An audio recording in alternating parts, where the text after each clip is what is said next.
Hey guys, it's me again, Northler. What is where we last left off is checking.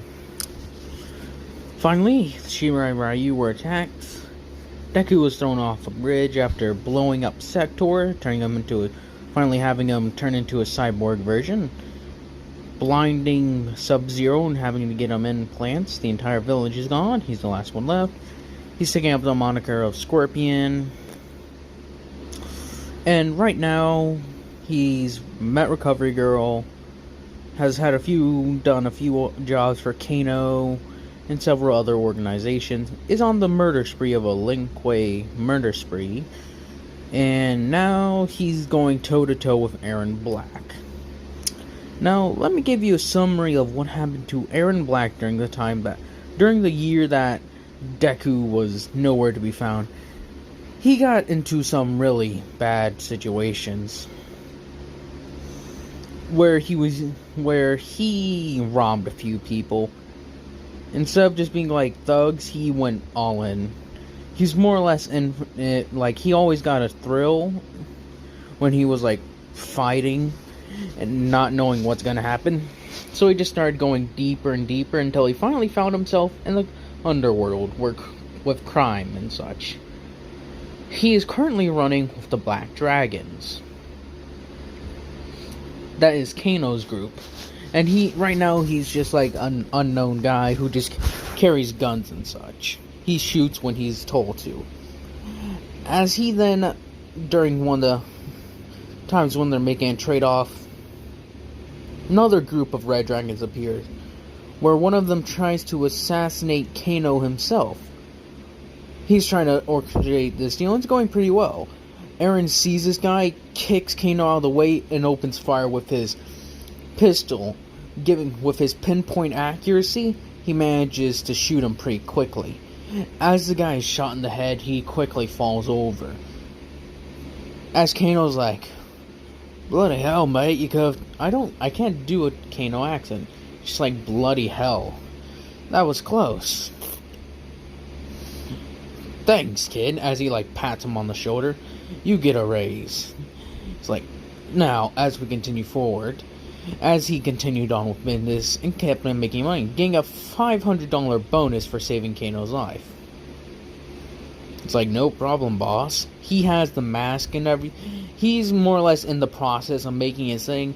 Right now, he just has like a mask to cover him, like to keep people from knowing who he is. He does like old westerns. Like, I'll say one time he found, like, some old westerns. And originally he wanted to be like Snipe. But he has a pretty bad childhood. So, yeah, abusive. His mother's very abusive as well, like with Aron Black and the thing. So he's learned to, like, just fight. And that dream of being a hero died while it was in its crib. Metaphorically. So, as he continues forward to help Kano with job after job after job, going into a few gang hideouts and killing several people with his very swift action. Now, a guy said, why not have him called Deadshot, where it's mainly that all his shots hit? I don't really think, because isn't that just what, what's his name? Pretty much my Hero Academy version of McCree. Isn't that his quirk? Is that it gives him the ability to hit any target? Well, Aron Black is just known for his skill. Like, I wouldn't like to make it so that it's not that that's how he hits people, it's because then he wouldn't be very skillful. He has had, like, trained the skill with a gun. When he first got his hands on the gun when he was like 15, he was like 17, 18 when he met Momo and such. She was 15. 15. I believe so. She was like 15 and he was like 16, 17. He got his first gun when he was like 16, where he fought a couple of guys, like a couple of gangsters, and one of them left it behind. It was like nothing special. It was like a snub-nosed revolver. him sort of getting a flashback to the old Western classics. Him sort of taking it out every once in a while and going out to shoot with it. He got bullets from like arms dealer, like underground arms dealer. Those guys who just like, you want some guns? And they like open their back trunk and it's just full of guns. He only bought ammo for that specific pistol, because that is all he could ever afford. So he started re-looking at the old Western stuff, sort of taking on a lot of the same mannerisms that he does in the game, like with the whole partner calling people partner, and the whole old West sort of style. Usually, he hasn't really killed anyone yet, until finally when he's jumped on by a few gang members, he manages to get them all off. He pulls out his gun and shoots them all dead in the street right there and then. This is like on the 8th month after, like, during that entire year Deku was gone. He's like 18 or 19 right now. 18 or 19. 18 and a half. He's about, that's how old he is. And he just shot these guys dead in the street. And when he's like, some people like, call the cops, something shooting happened, he panics and just starts running. He never really expecting anything to go this bad, but after a hero tries to arrest him, he panics and shoots him again. This, like, Aaron Black was all like just pretending and making fun of. He just kept the gun because he thought it was cool. But with this, it's now a murder weapon. So he's like having to, it's just spiraling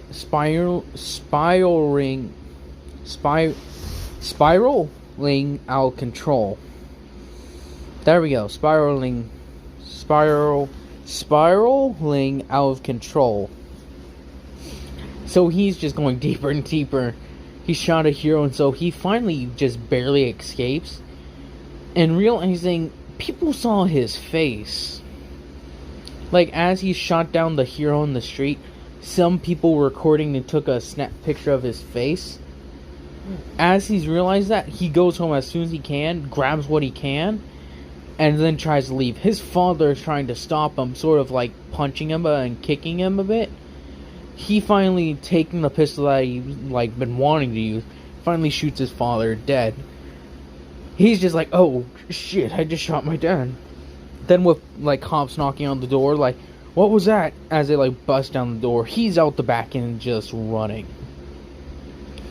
He just hides out and lays low for a while. Yeah, I said that was 6 months when he got the gun, and around on the 7th month, that is where he got roped into all this. So, yeah. Like I said, it was a year is when Deku. Give me a second. It was a year when Deku resurfaced. Like, it was a year like when Deku had gotten to the point in his fighting Air Black now. Go back 6 months, Deku had just arrived in that city from wandering from place to place. And Black, during that entire year, during that month, like, remember the 9 months Deku was working with Momo and them? He and Deku got into a few altercations. Just, like, fighting each other. And both of them have had several stare downs. Like, sort of that stare down. And Aaron coming to kind of respect Deku. Or, in his mind, Hanzo Hitachi, he has come to respect him somewhat for not backing down, even when it was like a 5-on-1 fight. He always beat them somehow. So he, taking a page out of the book, learned some martial arts. On the 6th month in is when he like found the gun. A few months later, like around the time when Deku finally left the city, that's when he got into all the trouble. And after that, it was like a year of him being underground, and he has now finally become a very proficient killer. His quirk is called Senses, where he has a whole not a 365-degree vision. It's just that his and senses are heightened to extreme levels, almost to the sense of Daredevil. Except since he isn't blind, it's like shared between all those. He has very great sight, timing, and like hand-eye coordination, reflexes, the whole 9 yards. So with this, he's able to like match Deku in his martial arts. And now with Aron's like little backstory sort of completed. Sorry if it's kind of jumbled up. Short version: he found the gun on when Deku was around for around those 9 months. A little after, like during those 9 months, he killed a guy and fled into the underworld. After that, and for the next year, as Deku was on his revengeance spree, he sort of just was working with the Black Dragon after a while, partnering with Kano several times and helping him quite a lot. So he's a very good member back then. And he does go around by himself to cause trouble. And he has built up like the whole cowboy persona that he's known for in the games. But I digress.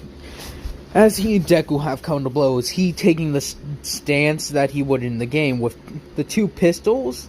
Like he's grabbed two old Western pistol or Western style pistols and uses them now with his mask and such, and the whole little shoulder cape that he would carry. Is it like a poncho or something? I'm not entirely sure. And the cowboy hat and the mask. He's like, "Well, partner, let's see how you do, Scorpion." Deku's like, "You will feel my sting." As he's like, "You will feel my bullets entering your skull." As he then lets off, like his fire.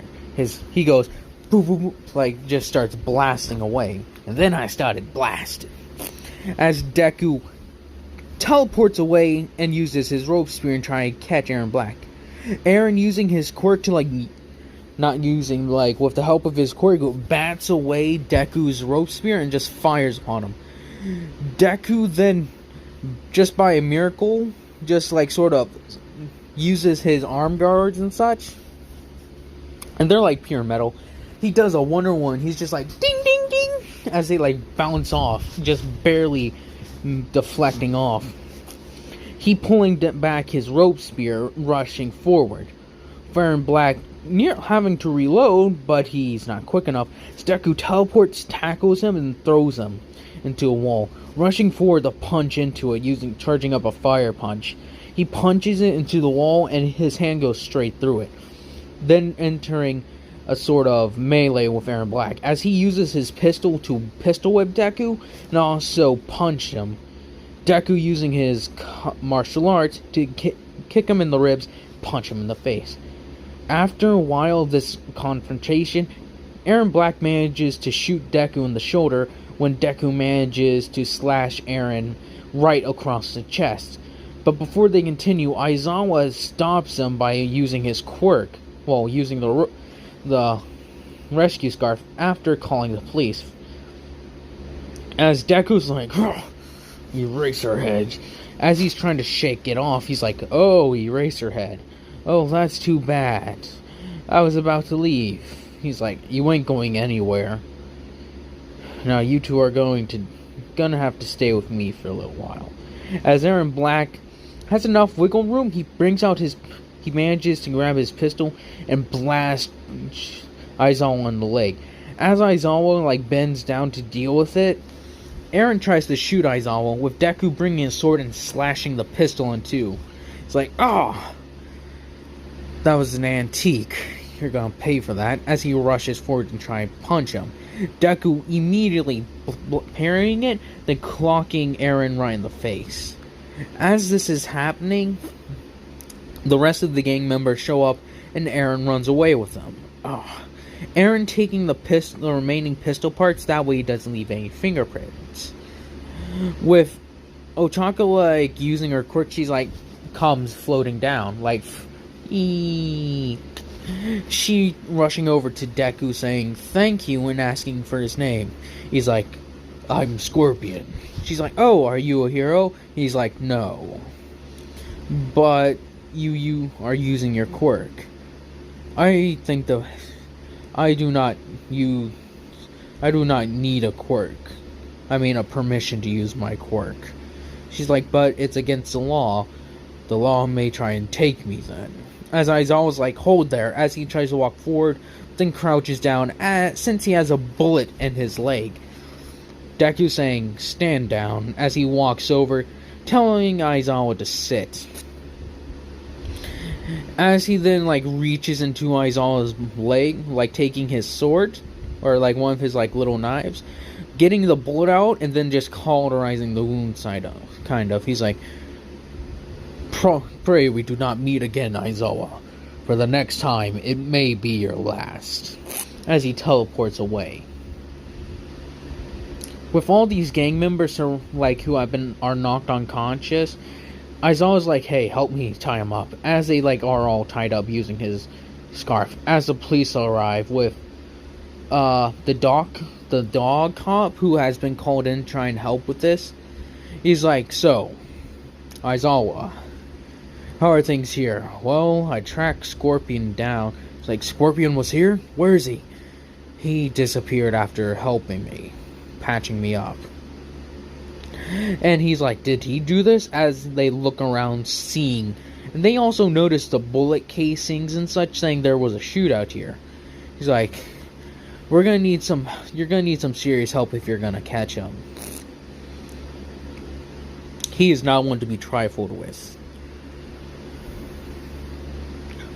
As Deku returns home, after, he cleans up where he was, bleeding a bit, because remember, I did say he got shot, so he fishes the bullet out of his shoulder and throws it into the trash, or in the sewer, and then, cauterizes his wound as well, to ensure no one can follow him. As he's walking away, another week passes. After, taking a break from vigilante work, he's been focusing on his part-time job. And on this day, when he's working at a music store. As he's working there, he's just listening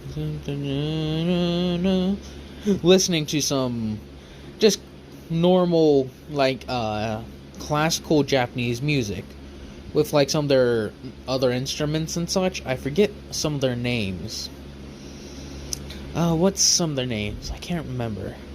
But just listening to that, very calming music. Trying to stay calm. And he's staying busy by doing multiple things around the store. As Jiro, comes up, wanting to buy this, it's like, oh, it's buy one, get one free, so if you want anything else. She's like, geez, no, what, how about you pick something? I got nothing. He's like, alright. He looks at the music, it's very heavy rock and such. She's like, alright. As he goes over and grabs something, he's like, here's something to balance with your heavy rock.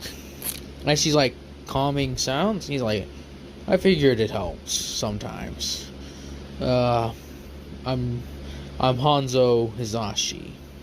As he's still using that name for time to time. Well, Hanzo Hizashi. He uses his real name, Izuku Midoriya. She's like, oh, well, Izuku, I'm Jiro, whatever her name is. It's like, well, it's a pleasure to meet you, Jiro, and thank you for being this store's customer. Hope you have a nice day. She's like, thanks. As this happens a few times, she'll come in, buy a few things, say hi to Deku, then on and then on. Now Deku has to go to another part-time job, teaching self-defense. Well, not teaching self-defense, but he works, helps people at a gym. He has a lot of different jobs. For certain times he his gym thing is mainly a volunteer thing. He talked to people about there, going there and helping people. No, they try to interview him, have you ever done anything before? It's no, I'm more or less self-taught. And as they're like, how do we know then if you're gonna be a good trainer? Well, just stick me with someone and ask them after. When that time comes, he's like, alright, here's like her name is Ojiro, and as you can see, she uses a tail. She wanted to know if there could be any martial art she could use for her tail. Deku like, maybe. Like, is it strong or what? She like giving a couple swings, like hitting a body bag with it. And the body bag is like, it's like a 100-pound body bag. As she like hits it with its tail, it's moving, but it's not like the chains aren't going crazy. As Deku tells her to like, well, he's like, use your use it like a mace or like a flail. She's like, what do you mean? He's like, look, imagine this is your tail right here. Swing all the way around and smash it right into the body. She's like, alright, as she's practicing by like punching the punching bag and then switching it up every now and then by like quickly flinging her tail and smashing it into the side, sending it the bag flying. As the punching set nearly falls over, he's like, whoa, whoa, whoa, whoa, whoa. As he goes over and grabs it before it falls. She's surprised because this thing's like over 300 pounds. As he pushes it back into position. Like, wow, that was close. Ugh. Now, is there anything else you need help with? She's like, no, I think I got it. It's like, also, don't overdo it, because you may end up breaking your tail, like breaking some bones in your tail, and or you might also accidentally end up, well, tipping this over, and that would be coming out. They would charge you for it if it got severely damaged. She's like, I'll try to watch out. He's like, good. See you later, Miss Ojiro. Thank you, Mr. Midoriya. As she gives him a bow. As she comes in later, asking him later, like after he was taking a break from a workout, asking, does he know, like, martial arts? And if so, would he be willing to spar with her? He's sort of agreeing with this, taking up his stance. Several others come to watch, like, martial arts matches, like spar sessions. As she comes, like, throwing several punches, throwing kicks, and using her tail to try and do it to his advantage. Deku, since he's like much bigger and much more muscular than her, he like sort of parries and focuses on like trying to get her to like learn to like for her not to just throw simple punches and kicks, is that she's got to learn a certain style. That making up her own is a good idea for her tail and such, since her body, since if you think about it, that's got to be difficult to do sometimes, is that her body weight and such, like imagine she shifts her tail and she could like end up just, instead of throwing 50 pounds behind a punch, it could be like 150. Because my question is, how much does the tail weigh? Like if you think about it, like the tail looks pretty strong, so it's gotta be a lot of muscle. And muscle weighs quite a lot, so how much does that thing weigh, is my question. That they're gotta be pretty strong to be doing jumps and flips and such. And with the tail's assistance, they can like use it to like help with jumping, boosting themselves, like how they did with Vita, is that it smashed on the ground to like give him some air, then Ida reciprocal bursted away. Him helping her with that. As he like teaches her some combat styles that may suit her. As this continues for this like sort of routine, like him not going out as much, like taking breaks, like let Aizawa with the heat of Aizawa come down a bit. As he's like, ooh, that could have been dangerous. As Aizawa knows Miss Recovery Girl is in this city, so during one of his nights during hero work, he gets pretty beat up coming home late. Like, not Deku, but Aizawa comes to the apartment he knows she's in. As he comes in, Miss Recovery Girl is like, "What happened to you, Aizawa?" It's like, "Oh, I was on patrol." Ugh. As he comes and sits down, jeez. Seriously, what is up with you, Mr. Eraserhead? You could have been severely hurt. And yes, this is a city close to UA. They can go by train and such. As they're healed up, as he's like, healed up, thanks, I'm going back out. She's like, no, you ain't. You need to take a moment to rest. As Deku comes home late from going out, from doing a late night job at a construction site. As he comes home, he comes out home with like a bandage around his arm. She's like, oh, Midori, Deku, Izuku, what did you do? He's like, at the construction site, some guy wasn't careful, and my hand got sliced.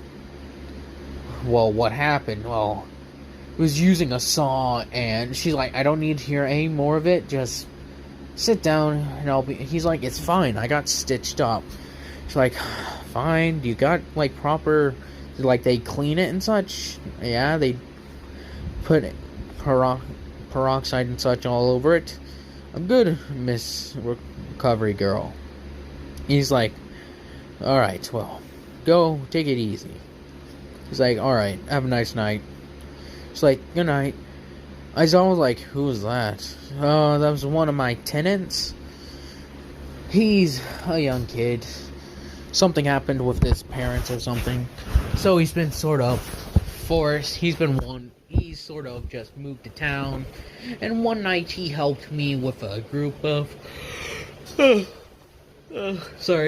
helped me with a group of thugs and such that were trying to mug me. He's like, you should have told us. We would have helped send someone to, like, make sure you get home every night. She's like, why? It's like a once-in-a-lifetime thing. Or once in 2 lifetimes if you count for me. Nah, I'm joking. She's like, it's a once-in-a-lifetime event. Besides, that boy does a really good job. He's like, what do you mean? She's like, oh, shit. Never mind. Some gang members have come around every now and then, trying to cause trouble.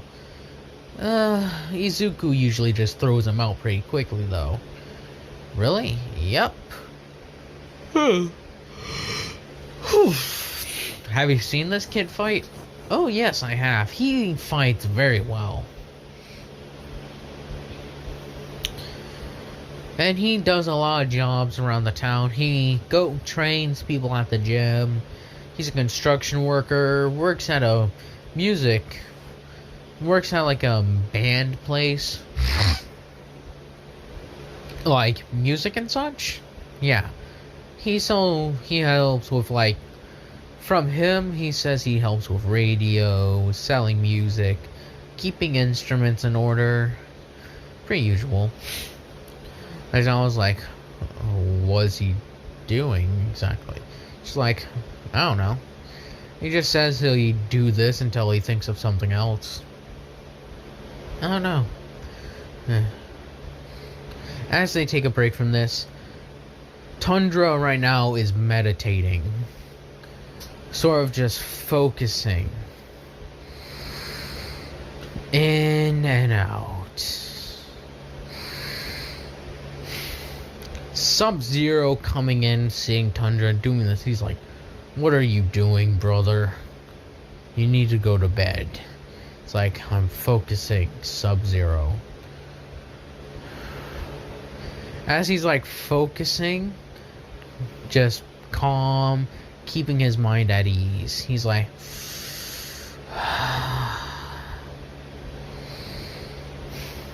Sub-Zero like, have you heard from Smoke? He's like, you didn't really care about him. I'm asking. Have you heard from him? He's doing well. To answer your question, yes. And he's doing well. Didn't ask if he was doing well.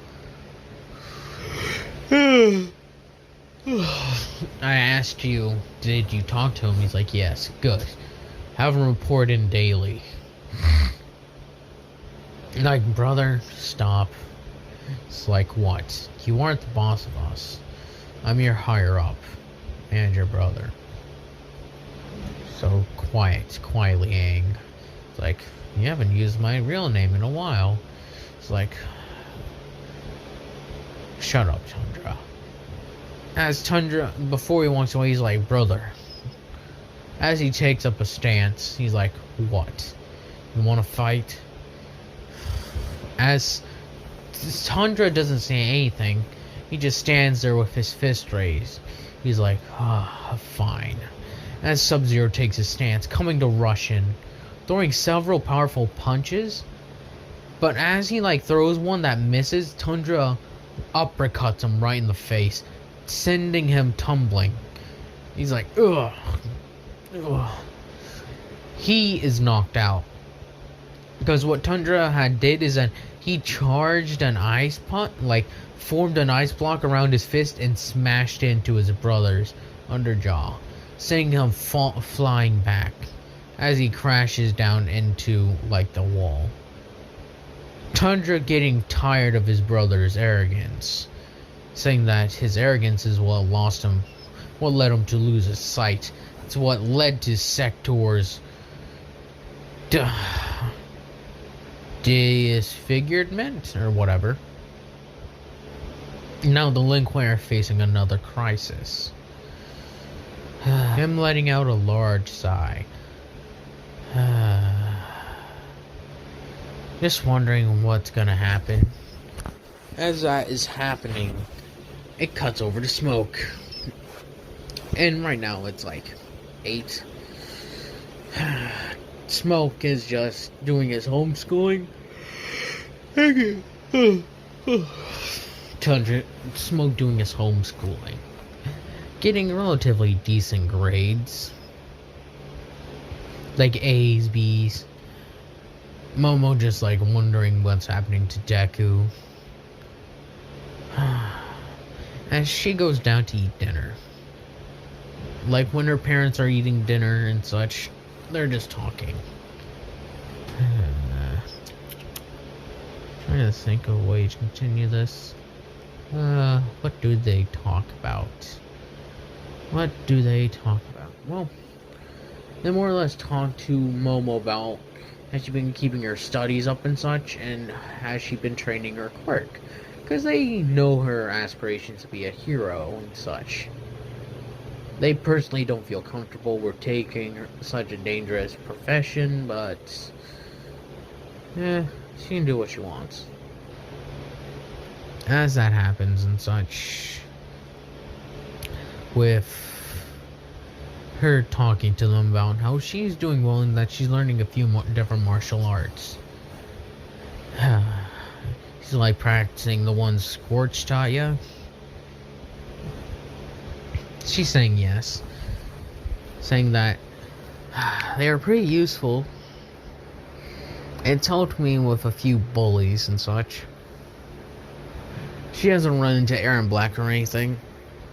And when Smoke one day sees her training, he notices some similarities with her fighting style and, well, bonfires. He's walks over to her. Where did you learn to fight?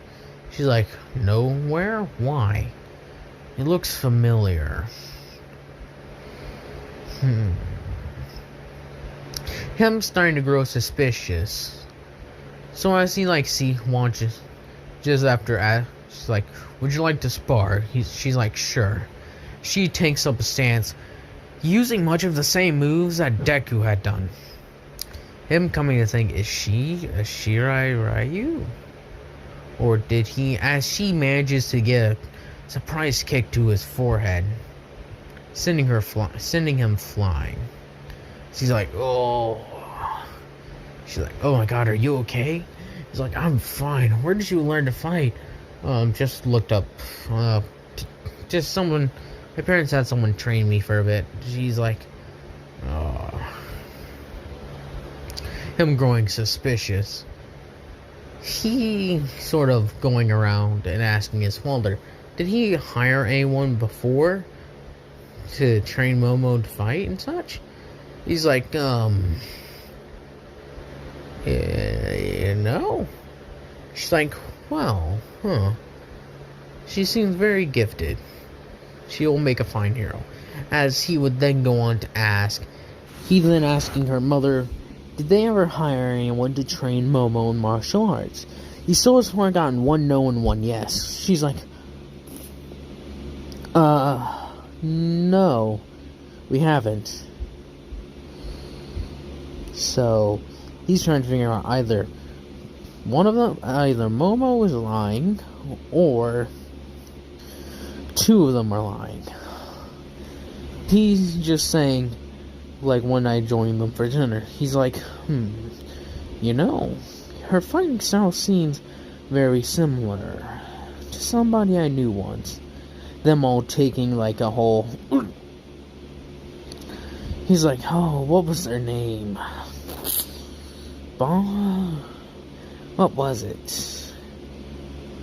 Can't remember. I just remember they wore yellow, black, and used some form of, chain. And they would say, get over here, anytime he threw it. Them getting clinched. He's like, you know what? I wonder if you guys knew him at one point. Knew them at one point. What happened to him is, like, what her mother asked, like, do you know what happened to him? He's like, I never said it was a man. No, do you know that? Her going like, oh, shoot. Alright, I'm gonna ask you to be real with me. Do you know someone by the name of Bonfire who worked with the Shirairyu? Them not answering. That name doesn't sound familiar. Oh, which one? Bonfire or Shirairyu? Bonfire. As his father takes a gulp, he's like, do you know if he's still alive? As he planes outside. He's like looking up. Y'all, you thought I would be upset that you had him hired before to be her, my guess is, bodyguard? Why would I? He was doing his job. I never really have a hate for Shirairyu. That's more or less most of the other clan. Me and Tundra think the same about that. Who's Tundra? He's a friend of mine. More like a brother, but... Do you know what happened to them? No. Just like you guys, the clan just dropped off the map. You haven't heard anything about them, or anything. Well, Momo keeping quiet. The rest of them could tell that something was up. Saying, like, what do you... Something wrong, Momo? It's nothing. With video recordings of Deku have been done, the Lin Kuei quickly getting hold of these, looking them over. And this is like traveling back to the Grand Master and such, saying that not only did you kill Shirairyu, but you didn't kill them all. Taking in deep breaths. Some of them like, we should find them immediately and execute them. Others like, no, this would draw the attention if we send out a massive party in the same areas. Others would grow suspicious that we have ties to them, or some of the other ones saying, no, they wouldn't. A lot of these people that we have are heroes. We just send them, and what are the chances that they end up becoming victims of this guy? We cannot take that risk. As the bickering continues, the Grandmaster saying that they will not do anything. Sektor in the lights, because Sektor's cyberized warriors do want a voice in there, so he's granted as one of the higher-ups. Sektor saying, why not? Him saying that it seems the ones that are being targeted are the ones that participated in the past, be that by chance or by choice of him. He is upholding his clan's principles, which is blood must have blood. And you, my son, have spilled gallons of his people, you have wiped the clan. He may not try to kill every single one of us, but he will take all the lives out, all the warriors that participate in it. Sektor saying that this is not acceptable and he will not allow it. That he will deal with them himself. His father simply saying, if you do this, you are no longer part of the Lin Kuei, no better than common thugs. Sektor saying that he was always weak and never did what it would take, as he leaves the Lin Kuei, becoming the cyber ninjas, or some other name, or the cyber warriors. Them using the Lin Kuei talents such as their martial arts and their tactics, while also using a lot of technology. His father not happy with this at all. With Sub-Zero hearing that Deku is alive and has seen some of the video footage after Sektor had brought it to him, he's saying, we're killing him, as he follows with Sektor and his group, his little platoon of cyborg ninjas. With Tundra hearing about this, he asking him why didn't he stop him. The Grandmaster saying simply he tried to, but my son would not listen to reason. If he dies now, he dies. Matters not to me. He has brought dishonor to the clan, and if he finishes with this, we will kill him. But if he dies, well, he dies for his own actions. As he finishes saying that, Tundra accepting this, reporting the news to not Tundra, but to Smoke. Smoke saying, I wondered when you guys would find out. He's like, the people we're working for right now, the Yorozu, as he gives the information. Don't tell the Grandmaster or anyone about this, but they apparently hired him. Or at least the Shirai Ryu. He's like, how did you figure out? Well, at first I noticed that it was his fighting style. Deku does use the basic Shirai Ryu, but with his flame quirk and such, he adds his own spins to it, like his teleportation. He combos with punching, kicking of Shirai Ryu, but he also uses his flame punches and such. His rope spear can sometimes be set ablaze or superheated to cause severe damage. As he gives this information to Tundra, him realizing that, oh shit, his brother may get killed for the simple fact that Deku has had time to train himself to severe levels.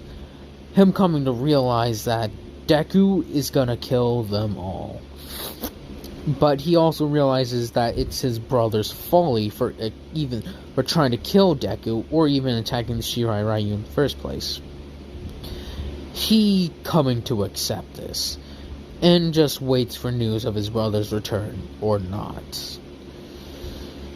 With that being said, they arrive in the city, with the police and such questioning the whole evolve, why the Lin Kuei are getting involved in this.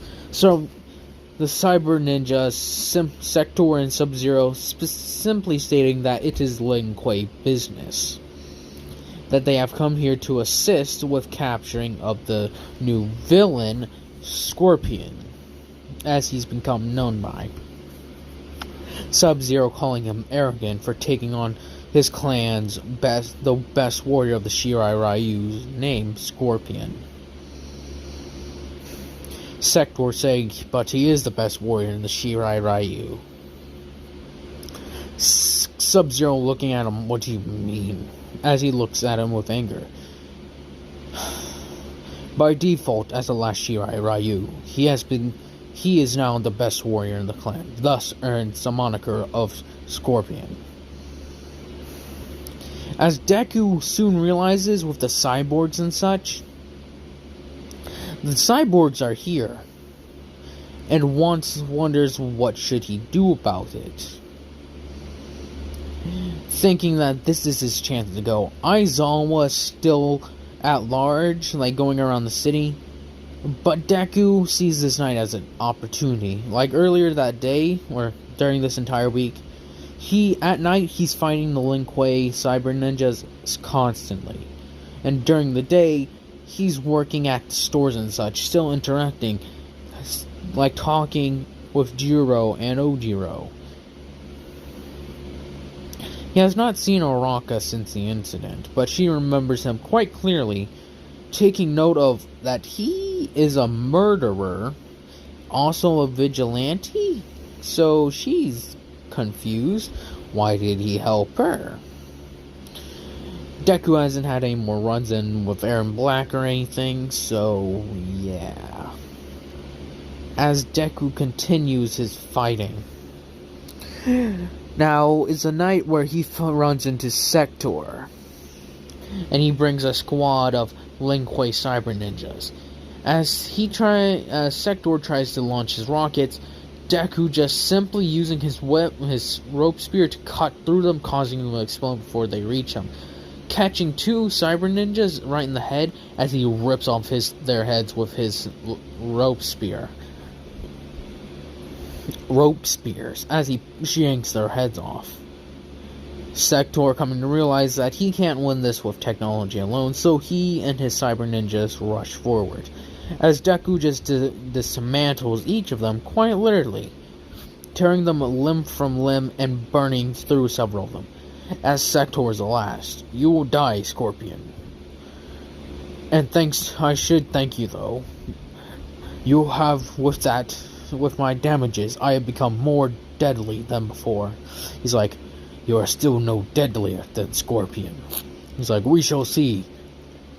As he teleports back and forth, Deku does. He teleports back and forth, causing Sektor's systems to try and keep up, but he can't just constantly, since he's teleporting left, right, and center. He eventually just teleports above him after cutting off his arm, as Sektor lets out a pained yell. At that point, Sub-Zero throws an ice cube, like an ice blast. As Aizawa sees this, after seeing the bodies littered around Deku. As they're across the rooftop, Deku just says, Sub-Zero. The police have asked Aizawa to wear a video recorder thing as he's looking down at this fight, as he's about to jump in, but the police chief tells him to wait, that Sub-Zero may be able to handle this, as being the best hero of the Lin Kuei, because Sub-Zero does have a hero license. He found the whole years of hero school tedious and such, and he only wanted to fight for the Lin Kuei, never for anyone else.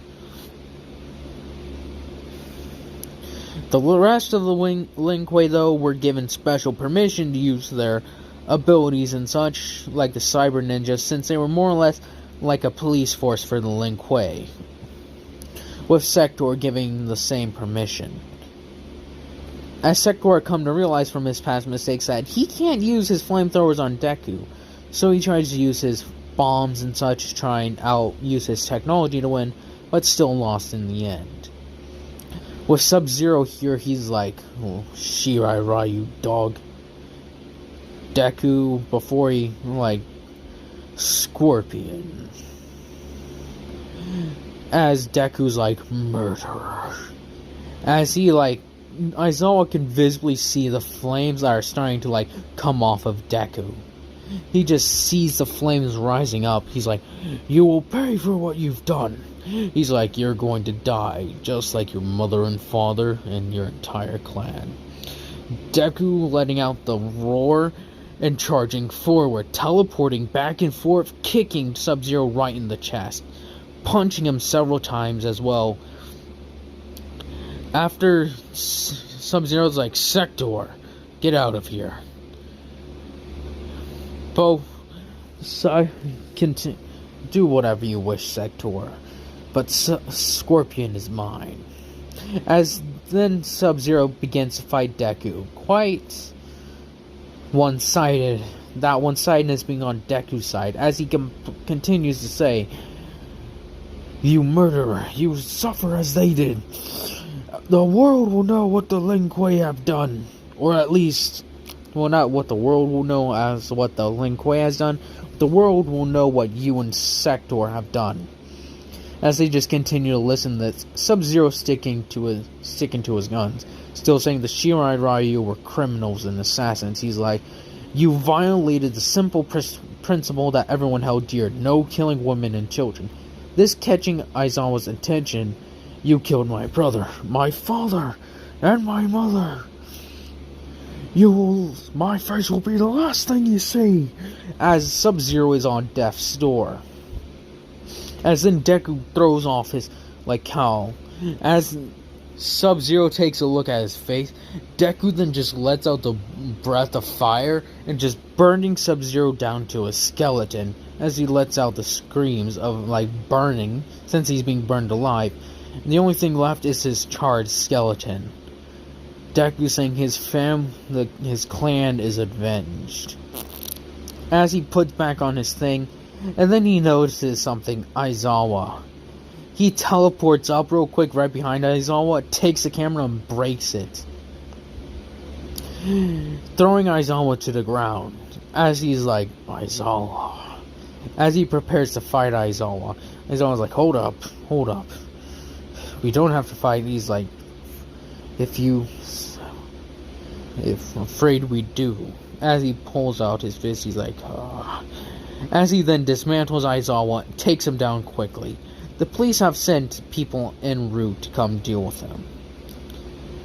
If Deku gets caught, he's being sent to prison for a very long time, with him having to run away. As the police show up, with others like Midnight, Kamui Woods, and Edshot, who had come to try and help deal with this.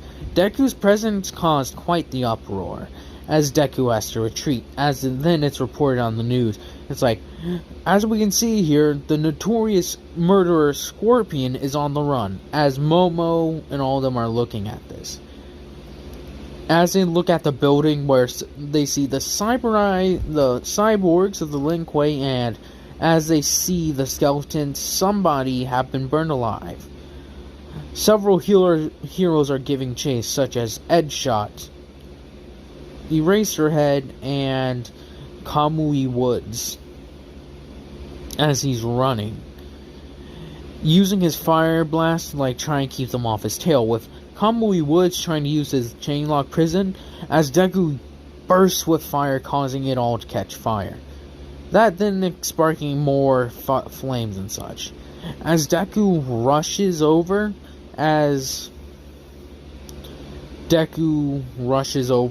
tries to get out of the way. He, at one point, ducking down and getting into the sewers as he runs away. The police have his face and such, so by the morning, his face is plastered all over the news. Jiro, Ojiro, Momo, all of them seeing his face. This is the face of the killer Scorpion.